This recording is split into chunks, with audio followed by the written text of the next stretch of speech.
Listo. Entonces, la clase anterior estábamos hablando de las matrices rotación en el espacio de las coordenadas en tres dimensiones. Yo les mostré la representación matricial de esas matrices con la convención de los sistemas de dextrogiro, ¿cierto? Y bueno, les mostré algunas propiedades importantes para nosotros de las matrices rotación. No son todas, pero sí son las más importantes por ahora, ¿no? Pero todo esto lo hicimos para el espacio de las coordenadas. Nos interesa a nosotros, en este curso sobre todo, o en cualquier curso de cuántica, ver en realidad cómo es la representación de las matrices rotación en el espacio de los estados físicos. En el espacio de los estados físicos o el espacio de los que... Entonces queremos saber de qué forma se modifica un estado físico, un qué, cuando yo hago una rotación, cuando uno hago una rotación, ¿no? Y bueno, empezamos definiendo entonces qué es el operador rotación. Aquí les pongo la definición. En mecánica cuántica definimos el operador rotación de la siguiente manera. Entonces, los operadores, ténganlo siempre presente, están completamente descritos definiendo cómo actúan sobre los vectores de un espacio vectorial, ¿no? Entonces, si ustedes para definir un operador siempre tienen que decir cómo actúa ese operador sobre los vectores de un espacio vectorial y decir cómo actúa sobre los vectores de un espacio vectorial es equivalente a decir cómo actúan sobre la base de ese espacio vectorial, ya que cualquier otro vector es una superposición de los elementos de la base. Entonces es suficiente con que ustedes especifiquen la manera en la que el operador actúa sobre los elementos de la base, con eso ya definen un operador, ¿no? Ahora nosotros vamos a definir el operador rotación UDR, de tal forma que este operador actúa sobre un ket y lo transforma en otro ket. Ahorita miramos un poquito de forma más precisa que lo que hace, pero por ahora simplemente decimos que cuando yo aplico el operador rotación a un ket, obtengo un nuevo ket. ¿Eso qué quiere decir? Que los ket no son invariantes bajo rotaciones, sino que se modifican. Y tiene mucho sentido porque son vectores, ¿no? Entonces, ustedes saben que los vectores no son invariantes bajo rotaciones. Si ustedes tienen un sistema de referencia aquí y ese sistema lo rotan al sistema de referencia, hacen la rotación en sentido antihorario, entonces el ket no queda invariante, sino que el ket se transforma de un phi a un phi primo. Pues miren que aquí el psi, perdón, el psi sería el ket en el sistema no rotado, el rojo por ejemplo, mientras que el psi prima sería el ket en el sistema rotado, que es el azul que yo dibujé acá. En todo caso no es invariante, se transforma, se transforma. Ahora, uno puede imponer de manera análoga, como hicimos con las traslaciones, que la teoría sea invariante bajo rotaciones. Entonces, imponiendo que la teoría o el sistema físico que estamos estudiando, ¿no? El sistema físico, digamos, escribámoslo así, ¿no? Imponiendo que el sistema físico sea invariante bajo rotaciones, entonces, en principio, los observables físicos tienen que permanecer invariantes, lo que en el contexto de la mecánica cuántica y de la teoría de grupos se conoce como escalares. Los escalares, pero en este espacio abstracto, ¿no? No el número de los no el conjunto de los escalares ni reales ni complejos que pertenecen al espacio usual, ¿cierto? Tridimensional de las coordenadas, no, sino los escalares en un espacio abstracto, en este espacio vectorial en el que nosotros estamos trabajando, el espacio de los estados físicos. A estos escalares se les suele llamar escalares de Galileo o escalares de Lorentz y son cantidades que permanecen invariantes bajo transformaciones de simetría, no solo traslaciones y rotaciones, sino en general bajo transformaciones de simetría, las transformaciones de Galileo, que más adelante les especifico cuáles son todas, ¿no? Pero la cosa es que tienen que tener en cuenta que, por ejemplo, un operador puede ser un escalar, como el operador R al cuadrado que aparece en el taller, en el segundo punto del taller. Es un operador, no es un número. No es un número real, no es un número complejo. No me estoy refiriendo a los cuerpos de los escalares reales y complejos, sino algo un poquito más abstracto, ¿no? Una cantidad que es invariante bajo transformaciones de simetría, en este caso las de Galileo. Por ejemplo, el operador R al cuadrado es un escalar, pero es un operador, no un número, un operador. Entonces, la idea es que debemos imponer que el sistema sea invariante bajo rotaciones, y eso tiene una consecuencia, y la consecuencia es que el operador rotación es unitario, de manera totalmente análoga a como vimos con el caso del operador traslación. El operador rotación es unitario, por eso le pongo esta U, y tiene que ver con que estamos exigiendo que la probabilidad permanezca invariante bajo rotaciones, ¿no? Esa es la idea.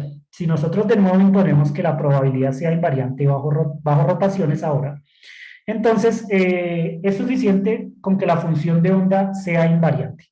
¿Eso qué quiere decir? Que aun cuando el ket no es invariante, la función de onda, que es el bra en la representación de las coordenadas, por este queda abstracto, al ser un producto escalar es invariante bajo rotaciones.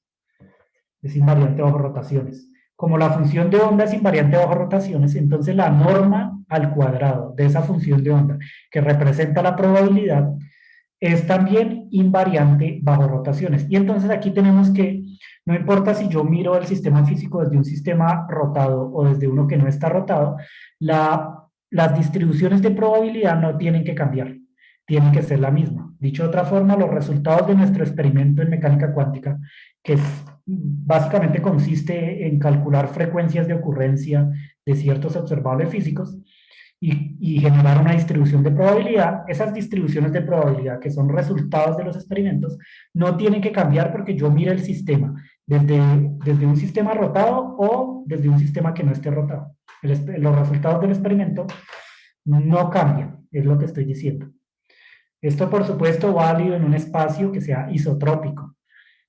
Por ejemplo, el vacío. Por ejemplo, esto es válido para el átomo de hidrógeno en el vacío, que es uno de los ejemplos que vamos a estudiar.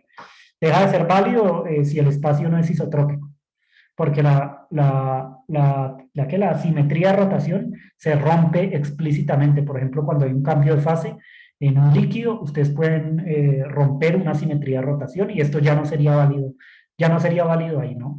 Sin embargo, los problemas que nos interesan a nosotros en este curso uh, toman en cuenta que los sistemas físicos están en el vacío, ¿no? Por ejemplo, el átomo de hidrógeno.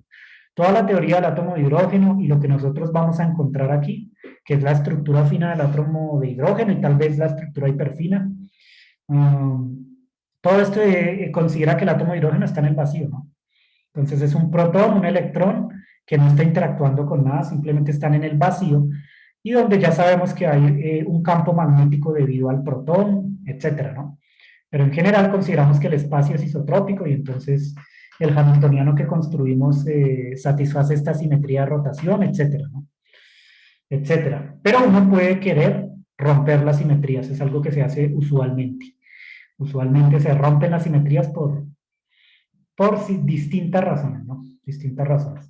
Entonces miren que de nuevo aquí, muy similar a las traslaciones, entonces imponemos que la función de onda sí sea invariante bajo rotaciones, a diferencia del ket. El ket no es invariante, la función de onda sí. Como la función de onda es invariante, entonces la probabilidad también lo es. Y la consecuencia de nuevo es que el operador es unitario. El operador rotación, que es este operador que definimos acá arriba, es un operador unitario. Es un operador unitario. Y como es un operador unitario, entonces de nuevo admite una representación exponencial. Porque ya habíamos dicho que las funciones que satisfacen esta propiedad, el hecho de que el hermítico conjugado sea igual al inverso, son funciones exponenciales. Entonces ustedes pueden encontrar una representación exponencial para este operador rotación. Y bueno, la pueden escribir, por ejemplo, de esta manera. Una exponencial, lo pongo así para que se vea más claro, de I por el parámetro de la rotación por un operador O, ¿cierto? Donde este O pues no es el mismo de las traslaciones, ¿no? Sino que aquí hay que determinarlo. Este O siempre se pone como O porque viene la palabra observable. Es un observable porque, bueno, o un buen candidato para observable, porque recuerden que este O, que es el generador de las rotaciones también, ustedes lo pueden poner como un O sub R, por ejemplo, ¿sí? Para que no lo confundan con el O de las traslaciones, lo pueden llamar O sub R. Pero digamos, no, es solo una cuestión de notación, no es algo en lo que en verdad deban preocuparse. El caso es que esto es un buen candidato para ser un observable físico, por eso lo llamo O, porque satisface esta propiedad. El operador es hermítico. Su hermítico conjugado es igual a él mismo. Entonces, si ustedes le sacan el hermítico conjugado, no pasa nada, ¿no? Esto tiene de nuevo consecuencias y es que los autovalores son números reales. Los autovalores de este operador es un número real. Y son los números reales las cantidades que nosotros medimos en el experimento, lo cual es también una convención. Podría haber sido diferente, ¿no? No hay nada intrínseco en la naturaleza que me diga que yo debo medir las cantidades físicas con números reales. Eso es una convención de nosotros, pero es una convención bastante intuitiva, medir las cantidades físicas con números reales. Entonces, para mantener esa convención, aunque no es el único argumento, entonces uno impone que los observables físicos sean operadores hermíticos y lineales.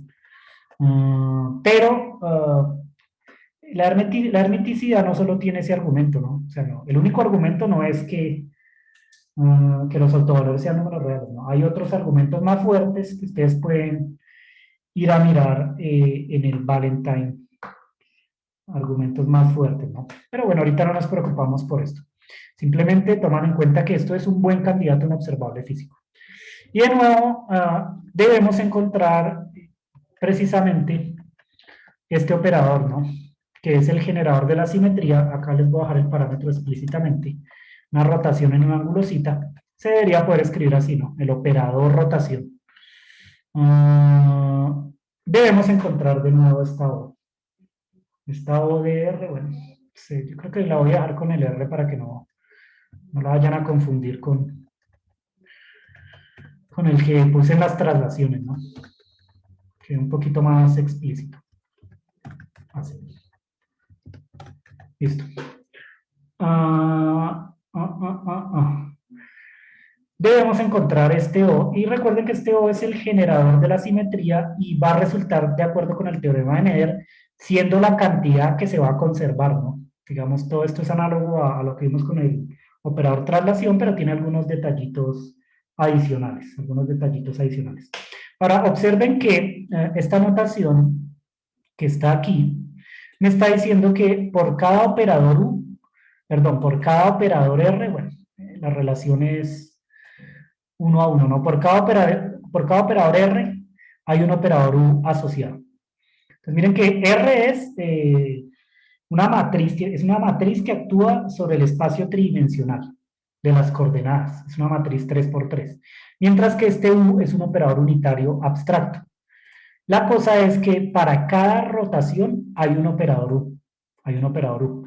Por lo que al conjunto de todas las U's se le conoce como una representación unitaria de el conjunto de las rotaciones en 3 dimensiones. Y bueno, a esto se le suele llamar, lo escribo acá explícitamente para que no se les olvide, se le suele llamar representación unitaria. Una representación unitaria. ¿Qué es una representación unitaria?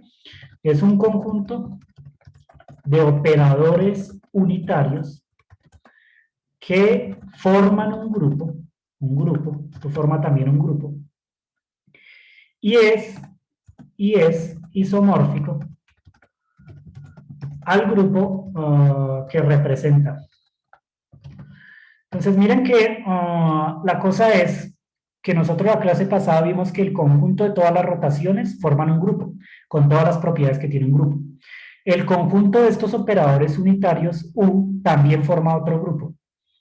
Como les estoy diciendo, por cada operador R hay un operador U, por lo menos, ¿no? Hay representaciones que tienen más de un U, tienen 2 U's, pero ahorita no pensamos en eso, simplemente por cada operador R hay por lo menos un operador U. Y este conjunto de operadores U también forma un grupo. También forma un grupo. Entonces, una representación unitaria es un conjunto, es el conjunto de estos operadores unitarios que forman un grupo y es isomórfico al grupo que representa. Es decir, este conjunto de operadores U es isomórfico con el conjunto de operadores R, que definí la clase pasada. Que sea isomórfico significa que satisface propiedades similares, muy similares. Entonces lo escribo aquí de manera explícita. Los escribo así, que el conjunto de los operadores U de R sea una representación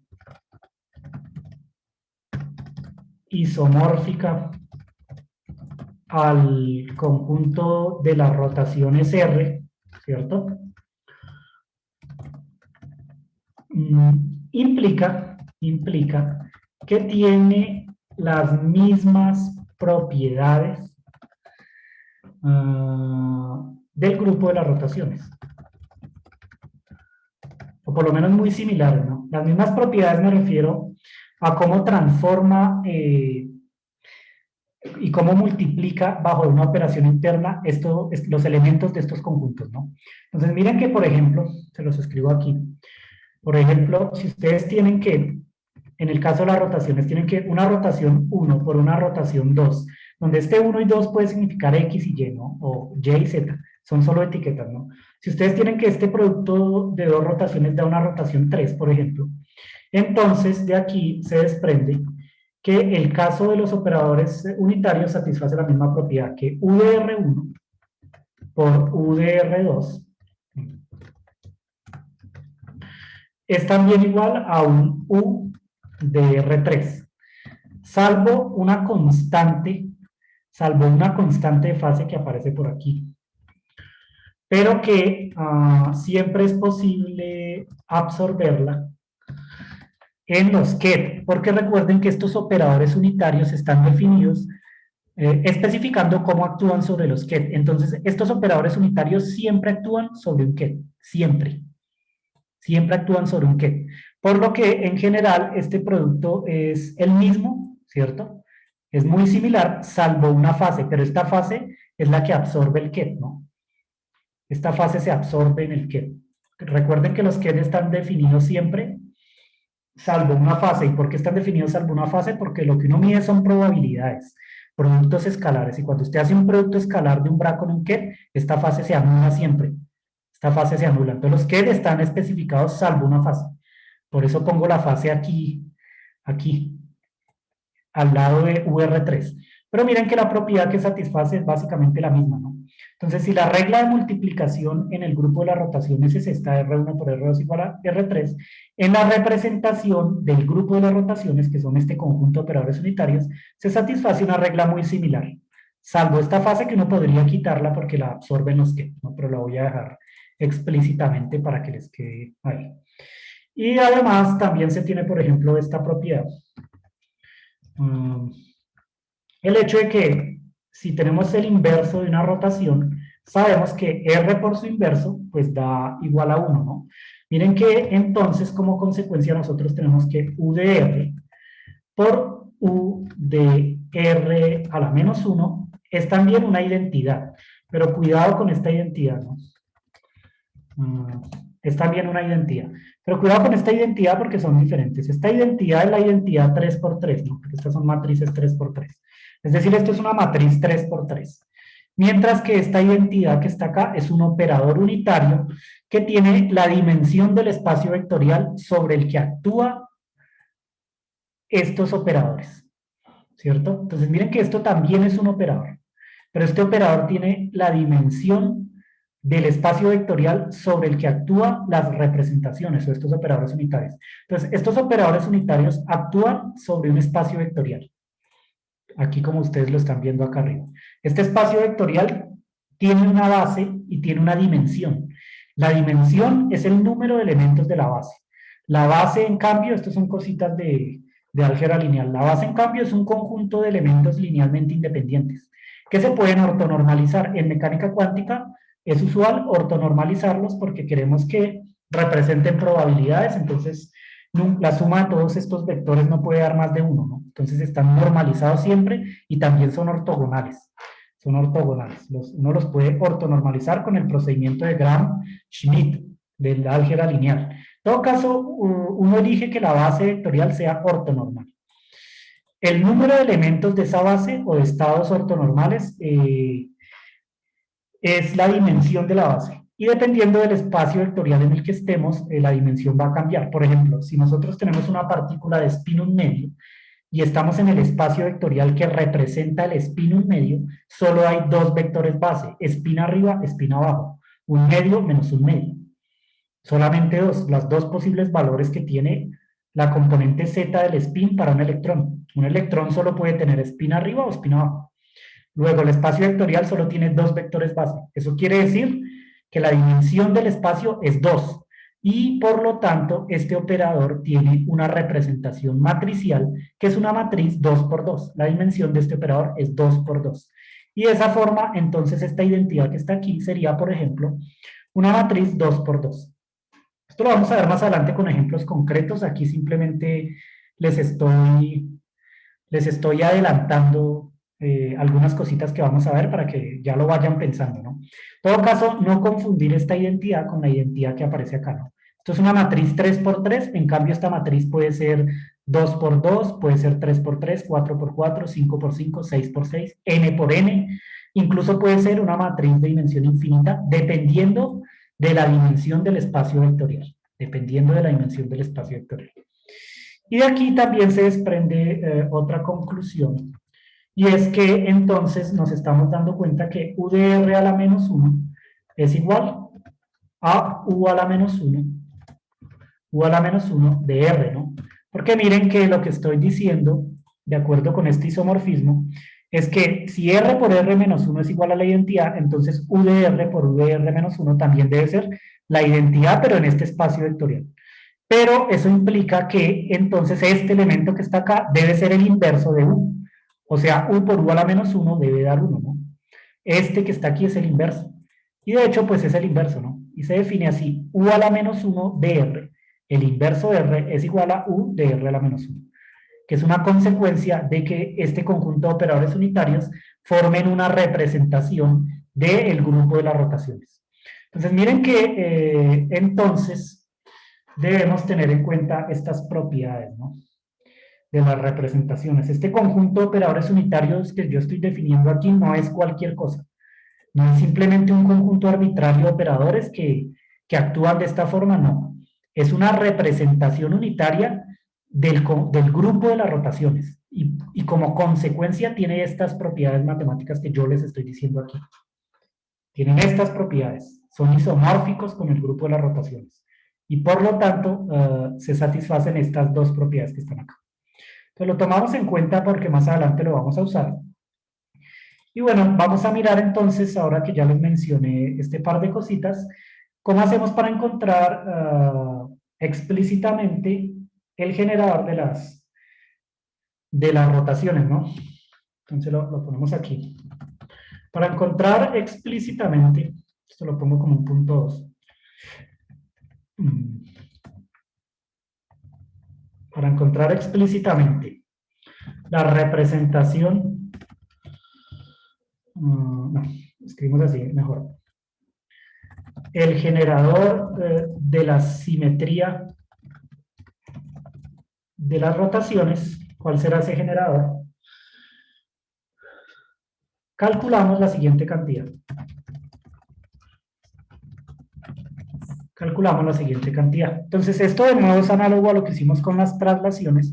Hay que calcular este elemento matricial que voy a poner aquí. El elemento, primero ponemos en el bra la representación de, un bra en la representación de las coordenadas. Luego ponemos un u y vamos a hacerlo primero para una rotación alrededor de un eje z en un ángulo epsilon. Esto no tiene ninguna pérdida de generalidad. Todo lo que se diga para z va a ser válido para x y para y también. Y todo lo que se diga para un ángulo infinitesimal es válido para un ángulo finito, porque recuerden que estos son grupos de Lie, ¿no? Grupos de Lie continuos. Entonces siempre es posible construir una transformación finita en términos de una combinación de transformaciones infinitesimales, ¿no? Entonces no importa si elegimos aquí el ángulo infinitesimal. Y acá ponemos un vector abstracto. Esta es la cantidad que hay que calcular. De nuevo, totalmente análogo a lo que hicimos con las traslaciones. Yo en las traslaciones había puesto era acá el operador traslación, ¿no? Pero para poder calcular esto, necesitamos entonces, saber calcular la siguiente cantidad. Primero, cómo actuará primero este operador rotación sobre el siguiente, bueno, tengo que poner el ket aquí, sobre el siguiente ket. No.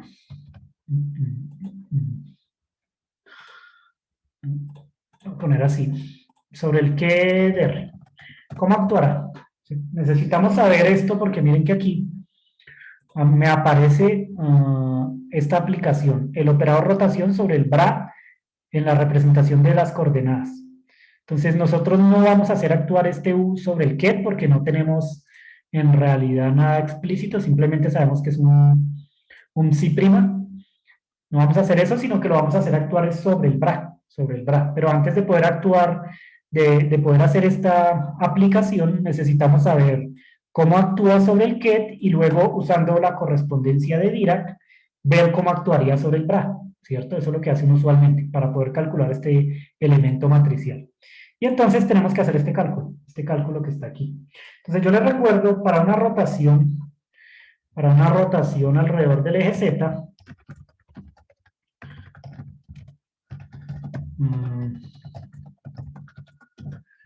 se tiene las siguientes transformaciones, ¿no? Se tiene que X', se obtiene de transformar X y Y de la siguiente manera. Así, ¿cierto? Mientras que Y', esto en el espacio de las coordenadas, mientras que Y' se obtendría al aplicar la matriz rotación hasta orden epsilon, de hacer esta transformación.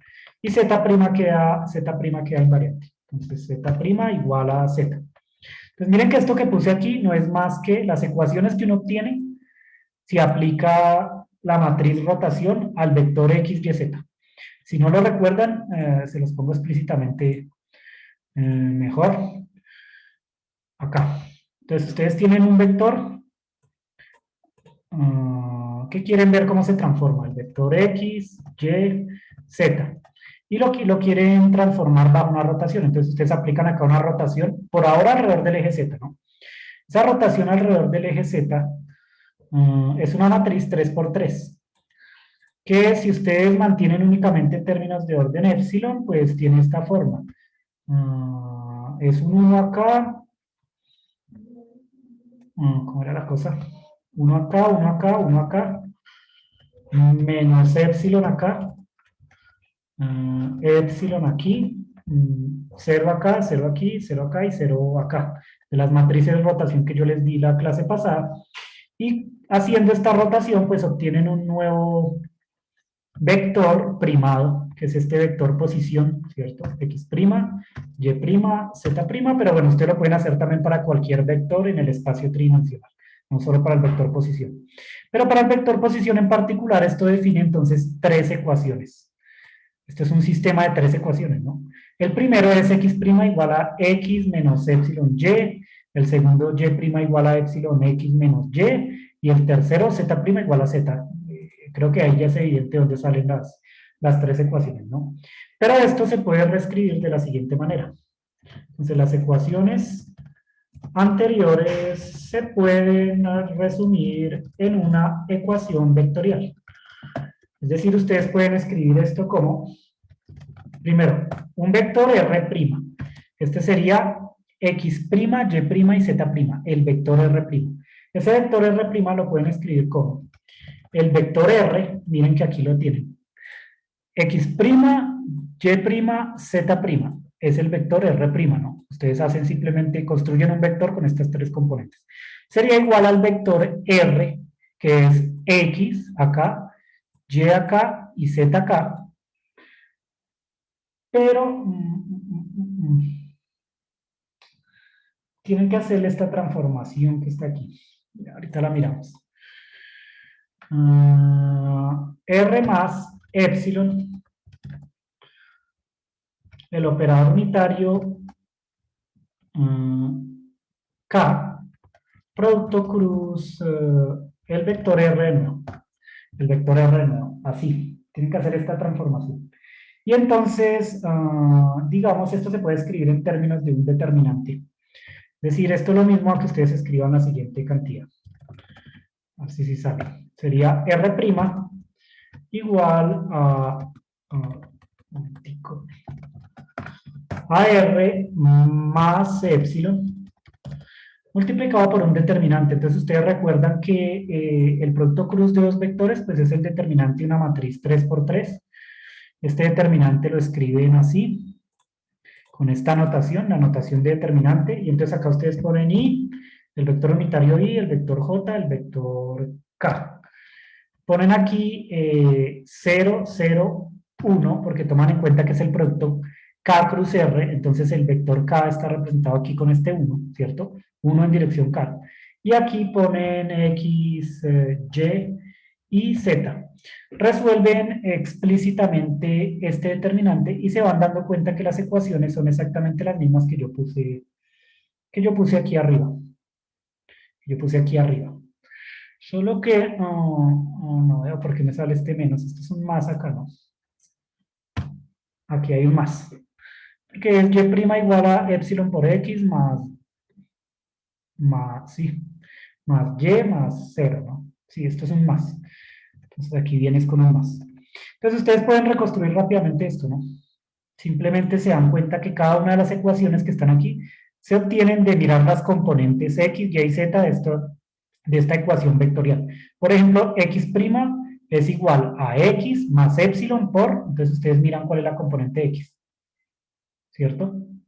Multiplican 0 por z menos 1 por y.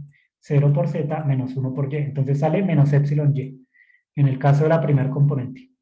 ¿Cierto? X' igual a x más epsilon por 0 menos y, o sea, lo que tengo acá, menos c por y.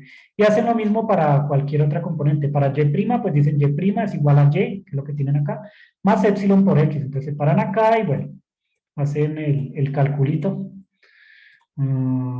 Este por este, 1 por x menos 0 por z, o sea, x positivo.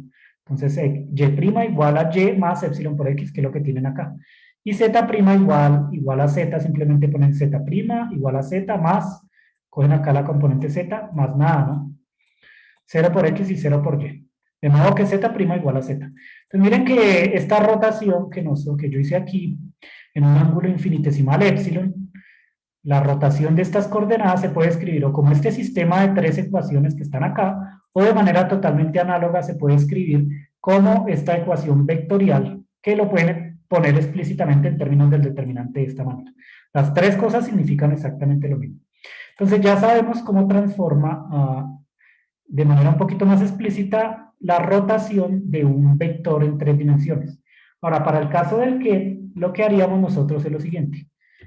Entonces, para un ket o para un estado físico, en la representación de las coordenadas, nosotros escribimos lo siguiente. Entonces, cogemos, digamos, esta ecuación que está por aquí, pero lo aplicamos no sobre un estado abstracto, sino sobre este ket, ¿no? Si uno hace esto, obtiene R'. Acá, R'. Y aquí, bueno, vamos a llamar esto RZ y acá le ponemos un ángulo epsilon. Así. Si ustedes aplican entonces el operador de rotación sobre R, obtiene un R'. Pero ahora sabemos de manera un poco más explícita cómo es ese R'. Ese R', el R' que yo pongo acá, lo pueden escribir también de la siguiente manera análoga. Ponen esta transformación completa dentro del ket. Para el caso en el que la rotación es alrededor del eje Z, miren, para el caso en el que la rotación es alrededor del eje Z, pero si es alrededor de un eje arbitrario que pueden llamar N, por ejemplo, entonces cambian esta K por una dirección N arbitraria, ¿sí? Por una dirección N arbitraria. Solo que, bueno, no hay ninguna pérdida de generalidad en que consideremos el eje Z aquí, entonces voy a mantener el eje Z, pero es lo mismo para cualquier eje, ¿no? Entonces dejémoslo así. Este que también lo pueden escribir de otra manera totalmente análoga, todas son la misma cosa. Si ustedes más bien ponen directamente acá la rotación dentro del QED, aunque no es usual hacerlo, ¿no? Es decir, ponen esto así. Las tres cosas significan lo mismo. Entonces pueden escribir el QED así. Miren que cuando aplican el operador rotación sobre este QED, el QED-R se transforma en un R'. Pero ese R' es precisamente la rotación de R, ¿no? Que la pueden escribir así o la pueden escribir así. Para el caso en el que la rotación sea alrededor del eje Z. Son tres formas equivalentes de escribir esto, pero para nosotros la más útil va a ser esta que está aquí, porque tenemos que expandir en series de potencias. Entonces, si yo les preguntara, ya que tenemos este aquí, lo siguiente, por otro lado, se tiene que, si yo les preguntara, ¿y cómo transformaría entonces Udaga al QDR? ¿Qué dirían ustedes? ¿Esto sería igual a qué? En términos de este que está aquí.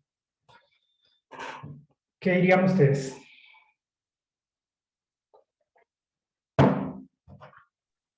¿No sería R menos EK cruz R?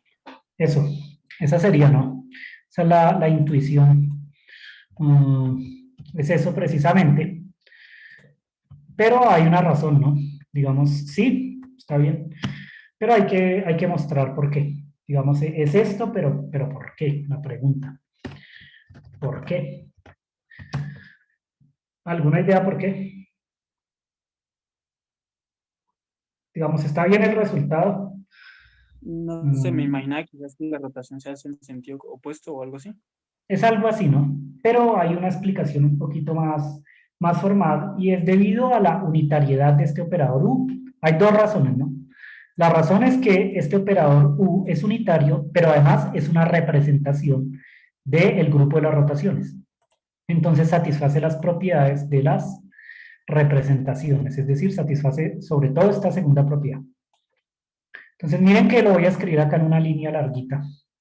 Debido a que es una representación unitaria, es exactamente esa la razón. ¿Por qué? Debido a que es una representación unitaria del grupo de las rotaciones, entonces ustedes se dan cuenta que este UDAGA lo pueden escribir como ¿qué? Primero, lo pueden escribir como U a la menos 1. Aquí solamente usé la unitariedad del operador rotación, es unitario. Entonces UDAGA igual a U a la menos 1. Pero ahora voy a usar el hecho de que este operador es una representación del grupo de las rotaciones. Y entonces U a la menos 1 es igual a U de R a la menos 1. Este paso no es trivial, ¿no? Miren que el menos 1 lo puse adentro ahora del paréntesis, debido a que es una representación, la propiedad 2, que está aquí, ¿sí la ven? Como es una representación, entonces U de R a la menos 1 es igual a U a la menos 1 R. Entonces el menos 1 lo puedo poner dentro. Pero ustedes, yo la clase pasada les dije cuál era el inverso de una rotación. El inverso de una rotación es el siguiente. Cuando ustedes toman el inverso, lo que hacen básicamente es cambiar epsilon o el ángulo en general por menos el ángulo. Este es el inverso de una rotación. Y por lo tanto, lo que estamos observando es que entonces este UDAGA de R, ¿cierto? Es igual a aplicar este que está acá, ¿no? U de R, pero con un ángulo menos epsilon, sobre el que de R. Así. Pero noten que nosotros ya sabemos cómo actúa en general U, el operador rotación, sobre un QED, ¿no? Sobre un QED en la representación coordenada. Da esto, ¿no? ¿Cuál es la única diferencia entre estas dos aplicaciones? Que aquí lo estoy haciendo con un ángulo epsilon, mientras que aquí la estoy haciendo con un ángulo menos epsilon. Por lo que hay que cambiar epsilon por menos epsilon. Hay que cambiar epsilon por menos epsilon. Y de esa manera obtenemos, digamos, lo que se había intuido. Es una representación unitaria, ¿no? Entonces, UDAGA en realidad es equivalente a aplicar el inverso, y bueno, por eso me aparece este parámetro con el signo menos acá, menos epsilon. Entonces, ahora que sabemos cómo actúa precisamente el UDAGA sobre R, usamos la correspondencia de Dirac. Usando la correspondencia de Dirac entre Bras y Ketz, sabemos entonces cuánto vale esto que necesitamos nosotros acá. ¿Cómo aplica el operador U sobre el Bra R? Que es ahora lo que nos interesa. Se lo escribimos acá. Ponemos el Bra primero. Insertamos el Bra. Así. Y ahora ponemos el 1. El U de RZ y acá en un ángulo de epsilon. Esto será igual a ¿qué? ¿A qué será igual? ¿Qué pondrían ustedes en el Bra? Pondrían esta cantidad con signo positivo o esta cantidad con signo negativo. ¿Qué van a el Bra?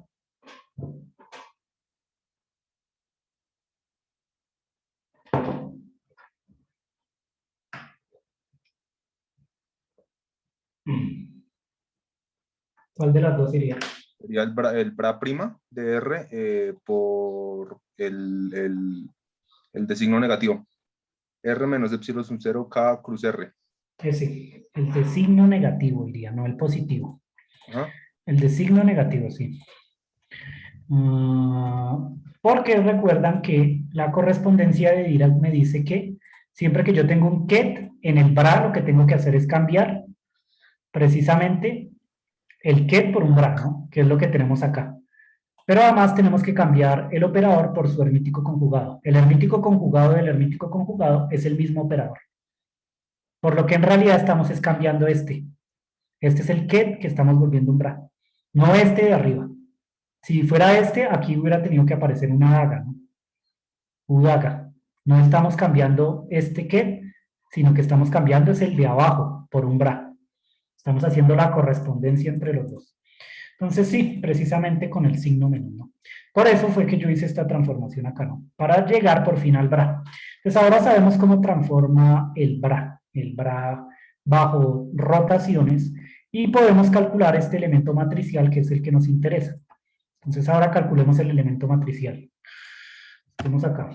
Calculando el elemento matricial, este que está aquí. Necesitamos aplicarle este bra a un ket que es precisamente este. Un estado arbitrario, sí. Queremos saber esto es igual a qué. ¿A qué es igual esto? Y bueno, yo les recuerdo que esto entonces es una función de onda, ¿no? Esta función de onda usted la pueden escribir como un psi con el argumento siendo lo que está en el bra, ¿no? La función de onda. Y esta función de onda se puede expandir en series de potencias. Entonces ustedes dicen acá, expandiendo en series de Taylor, ¿cómo queda la función de onda?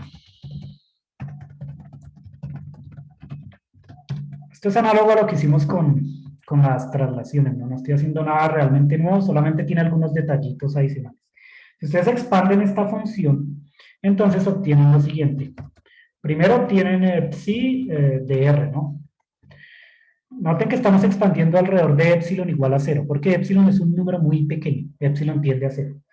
Aquí les aparece entonces menos epsilon por este K cruz R, todo este término que está acá.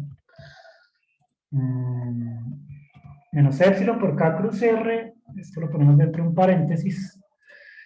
Esto como es un vector, aquí sale el producto escalar con el vector nabla.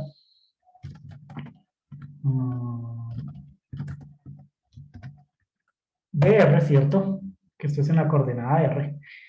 Y acá ponen el psi de el vector R también.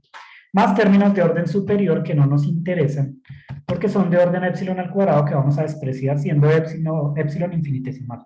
Ahora está la serie de Taylor en 3 dimensiones de esta cantidad que yo puse aquí, ¿no? Entonces, si no están convencidos, tienen que ir y ver series de Taylor y verificar por qué es así, pero bueno, por ahora, para no perder tanto tiempo, simplemente me creen, ¿no? Es un poquito intuitivo, ¿no? Vamos a simplemente la componente X con el gradiente, con la derivada parcial en dirección X, la componente Y con la derivada parcial en dirección Y, y la componente Z con la derivada parcial en dirección Z, ¿no? Es simplemente una serie de Taylor en 3 dimensiones. en 3 dimensiones. Por eso acá aparece el producto escalar, porque es la componente X acá con la X de acá, en fin, Y con Y, Z con Z. Ahora que tenemos esto que está aquí, se puede usar una de las propiedades del producto triple escalar, que es lo que tenemos acá precisamente, un producto triple escalar. Y hacemos lo siguiente. Usando las propiedades, o bueno, una propiedad del producto triple escalar.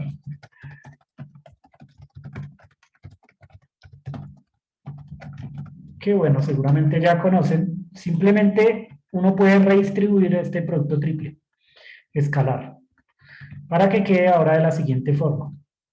En vez de dejarlo como K cruz R punto el nabla, lo vamos a dejar más bien como K punto, ¿sí? Entonces este paréntesis de aquí, R cruz nabla, así. Esto simplemente es una redistribución del producto triple escalar y es una de las propiedades del producto triple escalar. Entonces no hay nada que pensar, simplemente hice una propiedad. De manera que ahora escribo este término que estaba acá, lo escribo simplemente de esta nueva forma, más conveniente para nosotros. Y luego de usar esta propiedad, recordamos la representación en el espacio de las coordenadas del operador momento lineal. Entonces recordamos la representación en el espacio de las coordenadas del operador momento lineal. Si ustedes se acuerdan de esto, dicen, bueno, pero además sabemos que el operador momento lineal tiene esta representación, menos I h barra, el operador gradiente con respecto a la coordenada, ¿no? Esta es la variable canónica conjugada de P. Quiere decir que si ustedes hacen el conmutador de P con R, pues les da distinto de 0, ¿no? Y entonces de aquí, bueno, ustedes concluyen que este nabla, pero con la flechita del vector, este nabla que está aquí, entonces lo pueden escribir como el siguiente operador, menos el operador momento lineal dividido IH barra, así. ¿Cierto? Simplemente despejando el operador nabla en términos del operador momento lineal. Y cogen esto que está acá y lo reemplazan en la función de onda. Entonces, reemplazando, ¿qué obtenemos? Vuelvo a tomar esta cosa que está aquí y voy a reemplazar explícitamente el operador momento lineal. Y entonces este nabla que está aquí lo tengo que quitar. Y pongo aquí entre un paréntesis todo esto, ¿no? Todo esto que está acá. Lo pongo así. Lo pongo acá. Y operamos un poquito. Resolvemos un poquito esto que está aquí. De nuevo, miramos qué operaciones le hacemos. Este menos que está aquí, entonces sale de todos estos productos y hace que aquí este menos se convierta en un más, ¿no? Se convierte en un más. Pero ustedes tienen dividiendo aquí un i, entonces multiplican arriba y abajo por el complejo conjugado de ese i. Les queda i arriba y abajo les queda i por i también, ¿no? La multiplican arriba y abajo por i. No es necesario por el complejo conjugado, ¿no? O por menos i arriba y abajo. En todo caso, este i se cancela y queda arriba con un menos, ¿no? Quedaría aquí, aunque no sé dónde ponerlo, lo voy a poner acá. Menos i, y el h barra también lo ponemos por acá. H barra, menos i, h barra. Y acá simplemente quedaría el p. Entonces quitan todo esto y dejan el p. Así. Simplemente saqué el h barra y el i. Pero ustedes deberían saber qué es R cruz P a estas alturas de la vida, ¿no? ¿Qué es R cruz P?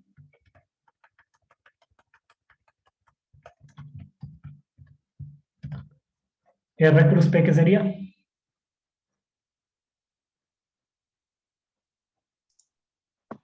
El momento angular. El momento angular, ¿no? Entonces, ustedes quitan todo esto y acá ponen el operador momento angular. L, momento angular orbital. L que está aquí. Pero luego, usando la notación de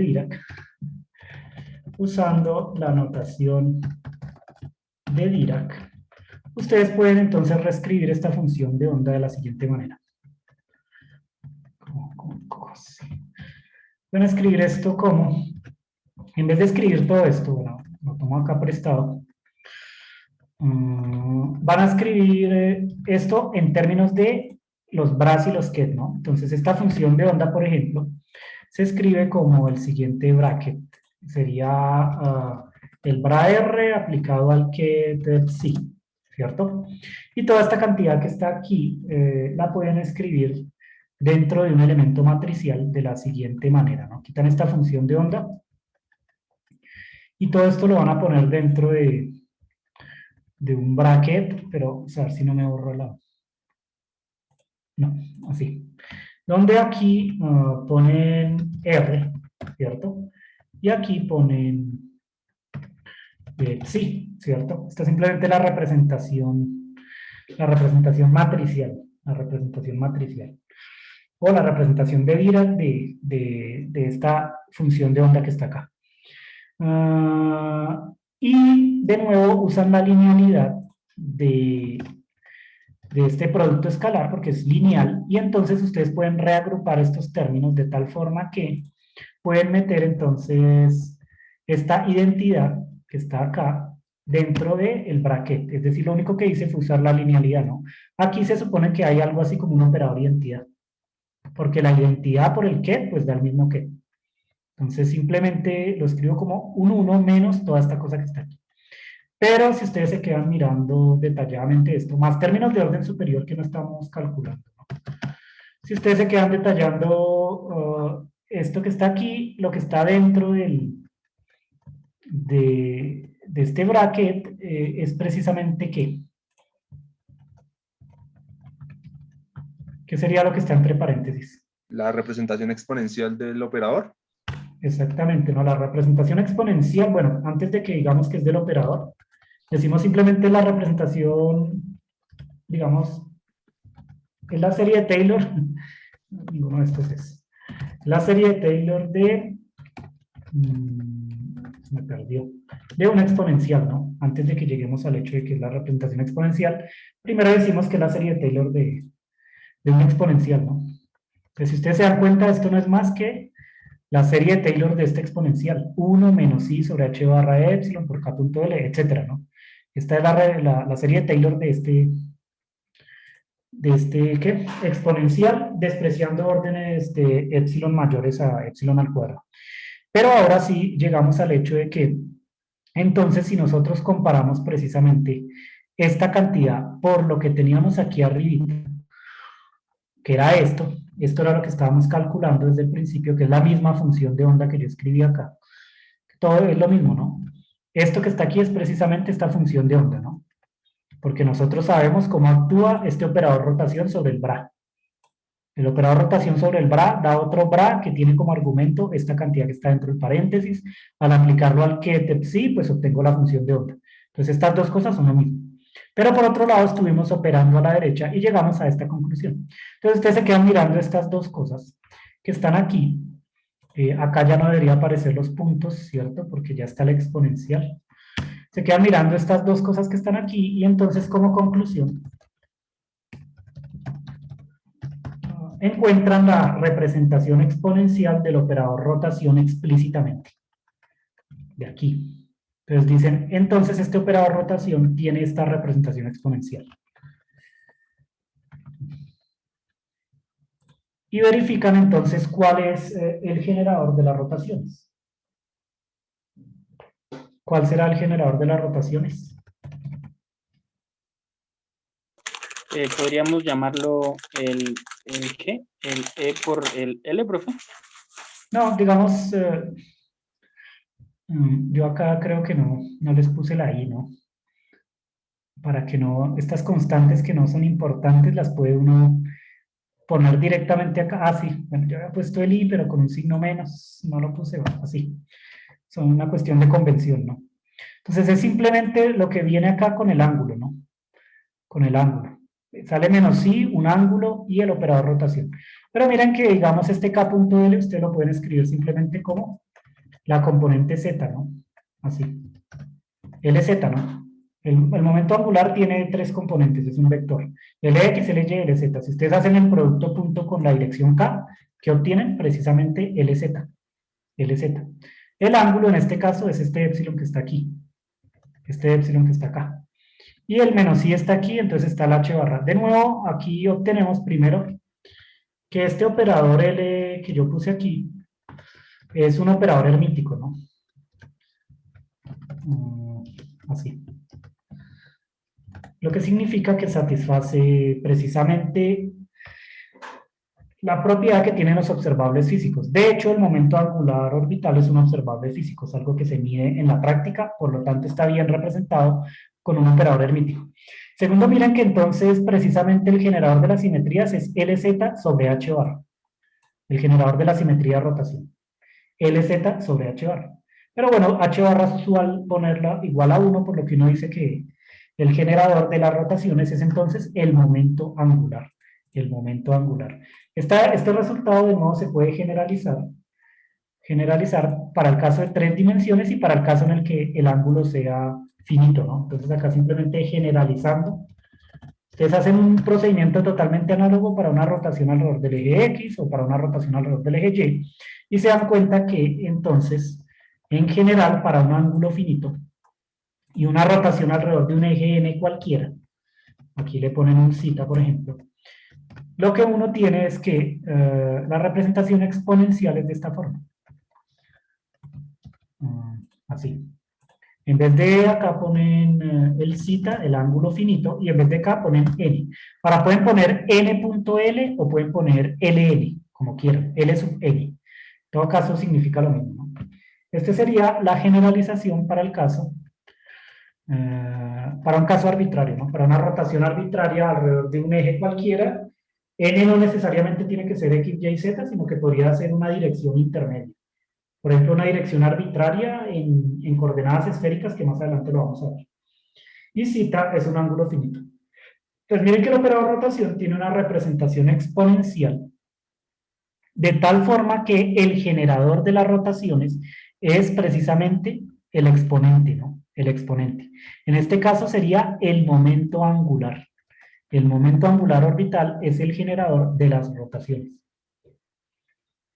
El generador de las rotaciones. Y es un operador hermítico. Un operador hermítico. No sé si tengan alguna pregunta hasta este punto.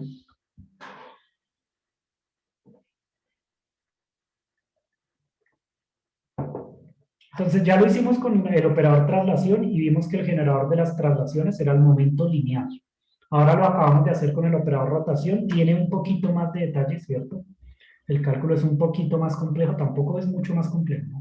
Tiene ciertas cositas adicionales, pero de nuevo llegamos a una representación exponencial y encontramos de nuevo el generador de las simetrías. Ahora, el generador de la simetría es el momento angular orbital. Y entonces, ¿qué me dice el teorema de Meder? Ya que tenemos esto que está aquí. De acuerdo con el teorema de Meder, entonces, ¿cómo escribiríamos este teorema? Para el caso de la simetría de la rotación. ¿Qué tendría que poner yo? El teorema de Meder me dice, siempre que exista una simetría, entonces, como consecuencia, hay una cantidad conservada y viceversa. Pero en el lenguaje de la mecánica cuántica, ¿qué deberíamos escribir?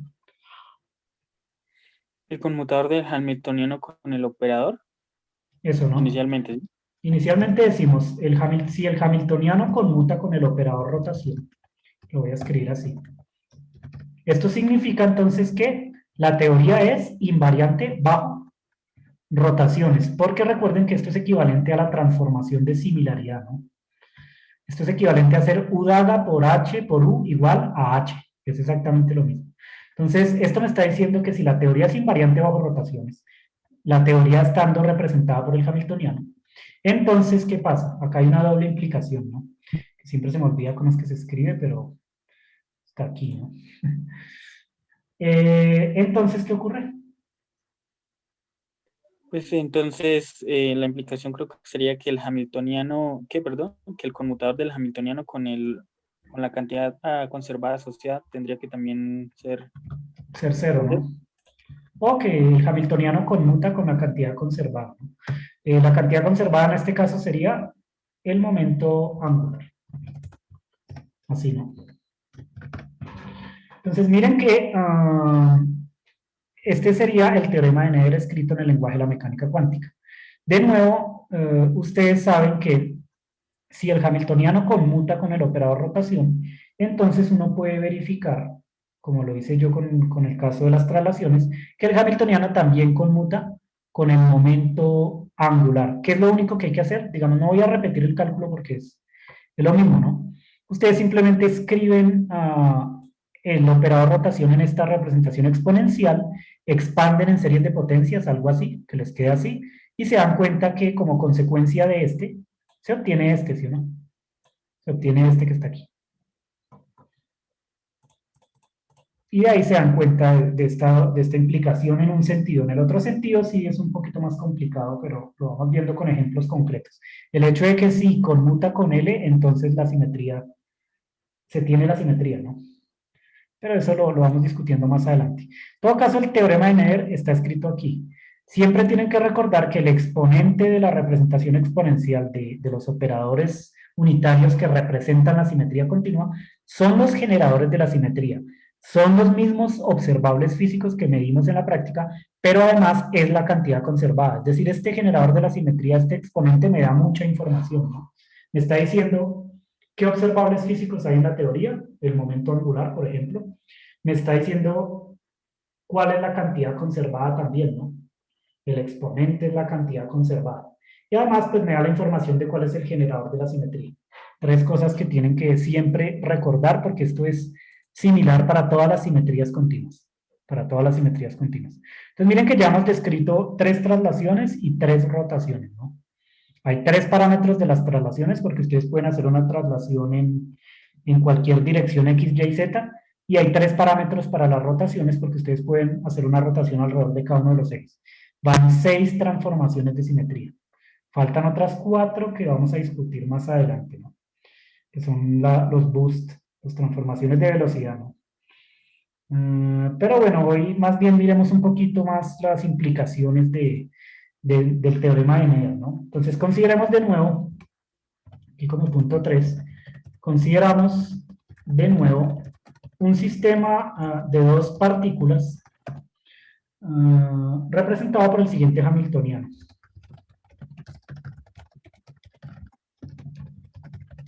Y entonces vamos a considerar este hamiltoniano de tal forma que el hamiltoniano es igual a un término cinético. Recuerden que estos son operadores, ¿cierto? P1 cuadrado sobre 2M1 más P2 al cuadrado sobre 2M2 más ahora un potencial que depende de la distancia relativa de las 2 partículas. Entonces este hamiltoniano ya es invariante bajo traslaciones. Es un hamiltoniano en un espacio homogéneo. Pero ahora, ¿qué pasa si además el espacio es isotrópico? Es decir, queremos que el hamiltoniano también sea válido para un espacio isotrópico, en donde se tiene la invarianza de rotación. Si nosotros queremos que sea invariante bajo rotaciones, entonces lo que necesitaríamos básicamente es que se tenga la siguiente relación, ¿no? Para que el hamiltoniano sea invariante bajo rotaciones, entonces nosotros necesitamos que se satisfaga esta cantidad que está aquí, ¿no? Esto que está acá. Pero esto explícitamente, digamos, se tiene que escribir de la siguiente manera. Es un término cinético, que es todo este término que está acá.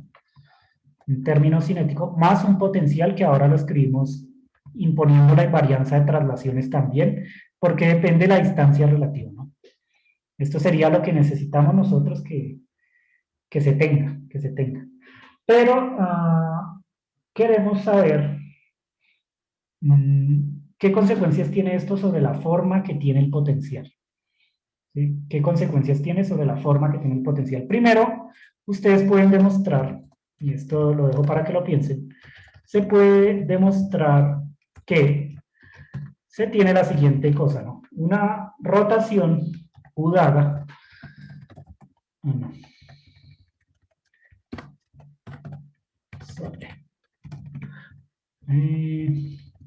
escribirla toda. Ya, una rotación alrededor de un eje n arbitrario en un ángulo, digamos, epsilon, para que sea más fácil, ¿cierto? Un ángulo infinitesimal. Deja invariante escalares de este tipo, por ejemplo, el momento lineal al cuadrado. Entonces, si ustedes hacen la transformación de este invariante, ¿cuánto debería obtener?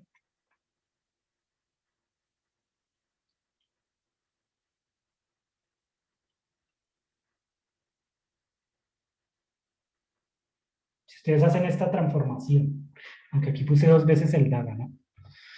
Así. Una transformación de similaridad.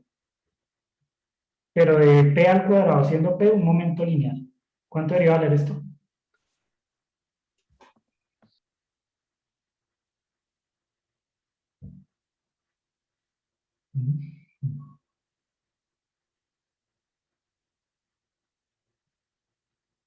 Siendo P al cuadrado un producto escalar. P punto P. El producto escalar de P con P. Px cuadrado más Py cuadrado más Pz cuadrado. ¿Cuánto debería valer una transformación bajo rotaciones, pero en el espacio de los que de este operador, del operador P al cuadrado?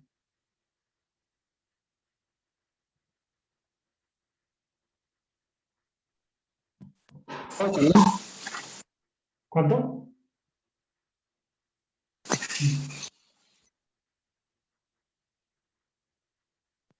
No escuché.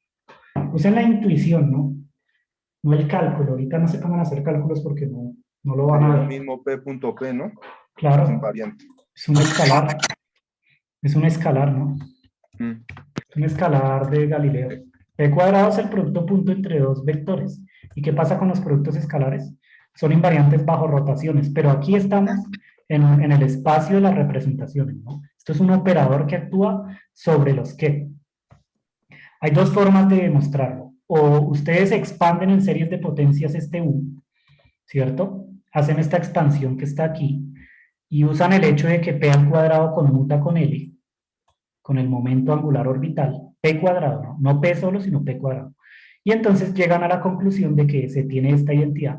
O la otra forma que pueden hacer esto es aplicar esto sobre un ket, pero un ket en el espacio de los momentos. Entonces pueden coger esto que está aquí y se lo aplican a un ket P, ¿sí? Y entonces hacen la rotación de este P. P sería también un vector que tiene tres componentes, Px, Py, Pz. La transformación sería análoga a la que está aquí, solo que aquí están en el espacio de las coordenadas, pero digamos estos vectores no necesariamente tienen que ser x, y, z, pueden ser px, py, pz, ¿cierto? Y entonces la transformación es exactamente la misma, en fin. Y lo aplican sobre un ket y se dan cuenta que se llega al mismo resultado, ¿no? Son dos maneras de hacerlo. Esto pues lo piensan ustedes y lo verifican. De todas formas hay que usar un poquito la intuición, ¿no? Entonces un escalar es invariante bajo rotaciones. Pero en este caso bajo el operador rotación, porque todo esto actúa sobre los que, ¿no? Son operadores que actúan sobre los que. Entonces, si tomamos en cuenta esto, que los escalares son invariantes bajo rotaciones, lo pueden hacer de las dos formas posibles que yo les dije, entonces, ¿qué pasaría con lo siguiente? El caso 2. ¿Cómo lo escribimos aquí? Para una función escalar. ¿Qué pasaría con lo siguiente? Escribo así. ¿Qué pasa si ustedes tienen una función que depende solo de escalares? Entonces, digamos que ustedes tienen una función. Primero se los voy a poner así. ¿Qué pasa si ustedes tienen esto? R1, R1 menos R2, pero dentro de una norma al cuadrado. ¿Esto a qué sería igual?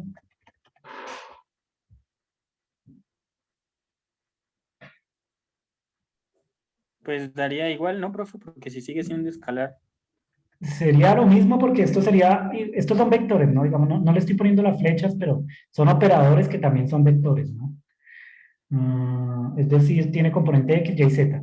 La norma al cuadrado de un vector es el producto punto del vector consigo mismo. ¿Sí se acuerdan de eso? Sí, me imagino que sí, ¿no? Entonces no es nada diferente a lo que les puse acá arriba, solo que ahora con R1 y R2. Esto es un producto punto entre un vector consigo mismo. Esto que está aquí también es el producto punto de un vector consigo mismo, solo que ahora el vector es R1 menos R2, ¿no? Pero no deja de ser un vector, entonces sí. Esto también es invariante. Esto también es invariante. ¿Y qué pasa si ustedes en vez de esto tienen... tienen la siguiente. Tienen una función que depende de esta norma. Entonces ahora no pongo la norma al cuadrado, sino que pongo aquí una función arbitraria cualquiera. Pero esta función está construida únicamente a partir de escalares, es decir, es una función de la norma. ¿Cuánto debería valer esto?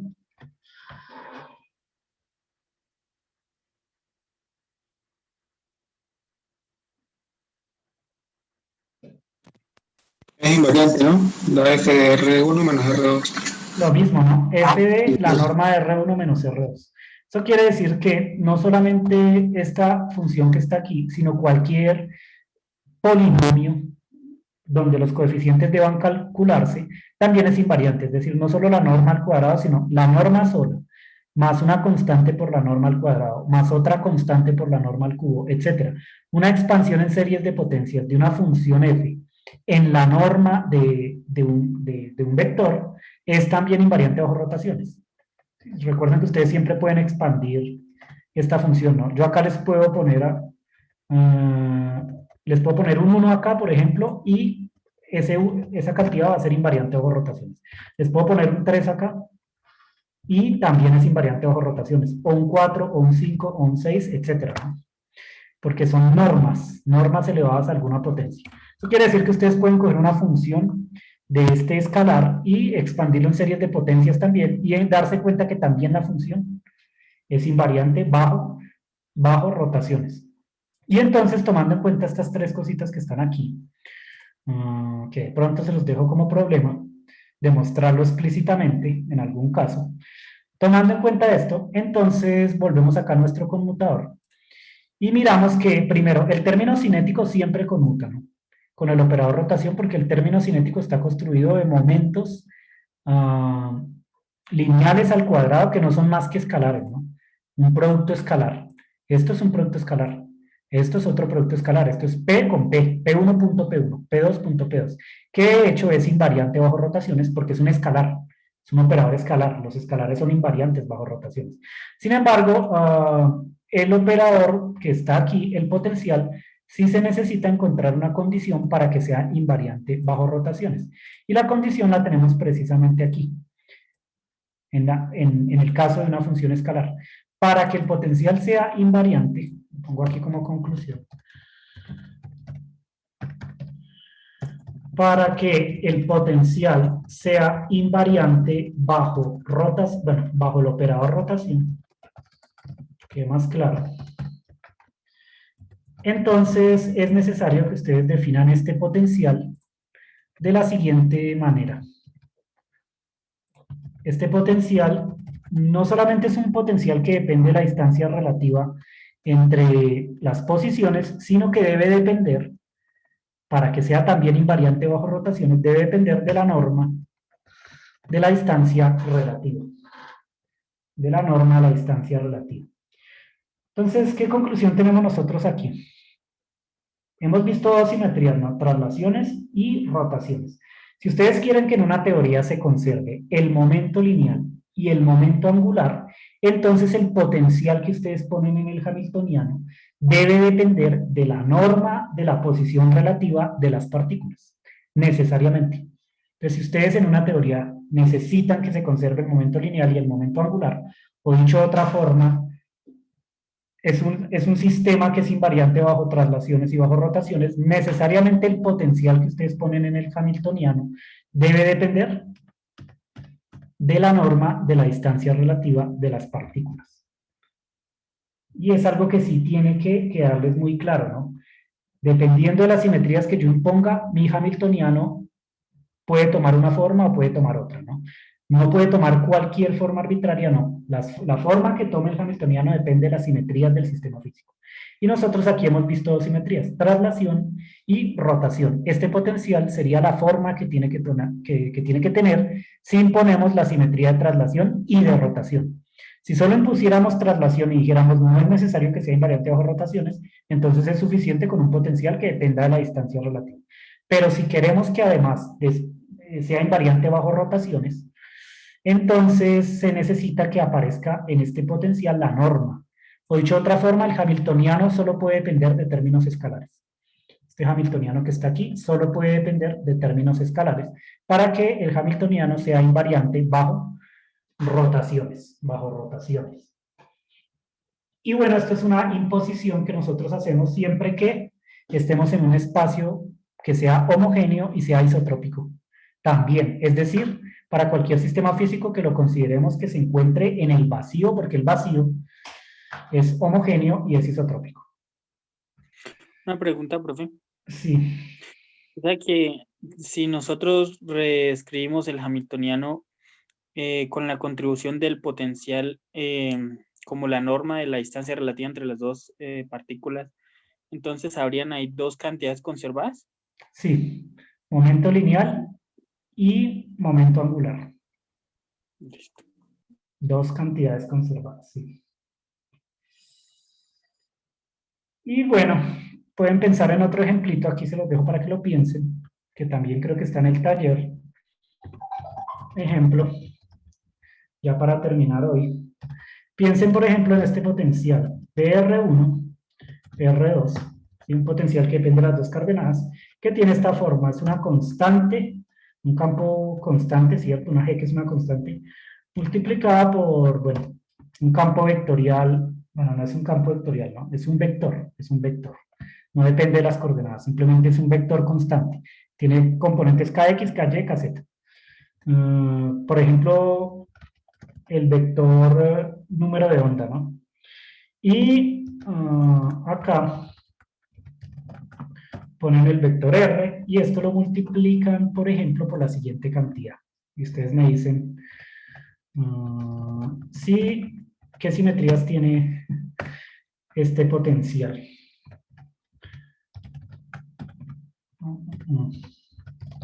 Sí.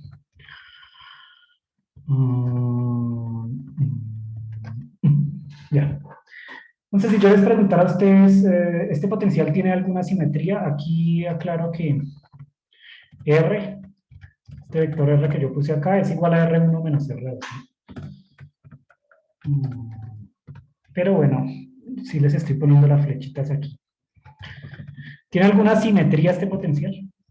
¿Hay alguna cantidad conservada? Si ustedes describen una teoría con este potencial, ¿será que esa teoría o ese modelo físico que ustedes estén estudiando tiene alguna de las dos simetrías que hemos estudiado? ¿Tiene la simetría de traslación o la simetría de rotación? Yo creo que tiene una sola simetría. ¿Cuál simetría? La de traslación.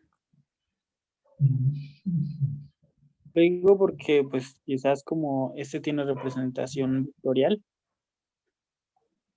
por eso pienso que tal vez no tenga rotacional, pero no estoy seguro. ¿Qué dicen los demás?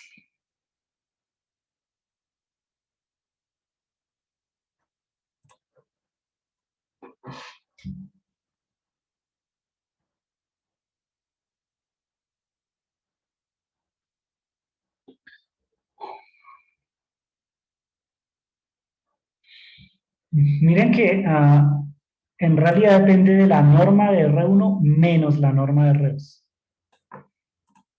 No depende de la norma de R1 menos R2. Lo primero que tienen que ver, este potencial depende de la distancia relativa. R1 menos R2. ¿O no?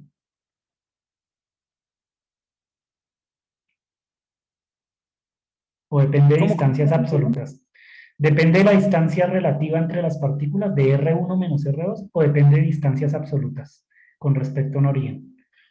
Si ustedes calculan esta expresión explícitamente en coordenadas, ¿depende de R1 menos R2?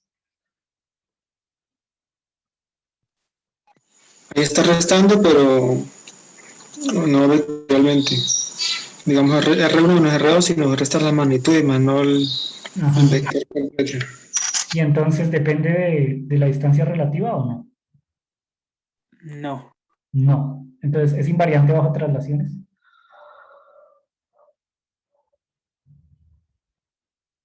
Si no depende de la distancia relativa. no sería invariante bajo No traslación. sería invariante.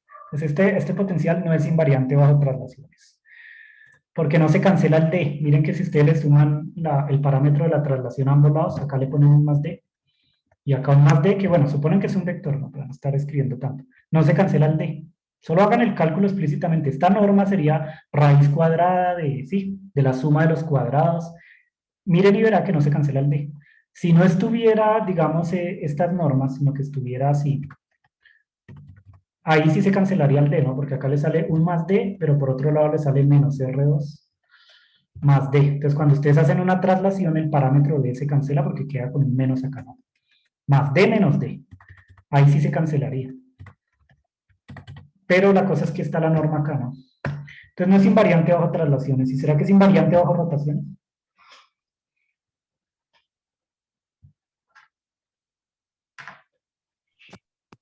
Tampoco, ¿no? Por la misma explicación ahí, No, porque son dos depende de cosas, las distancias. son dos cosas diferentes, ¿no? Este potencial depende únicamente de escalares. ¿Será que es invariante bajo rotaciones o no?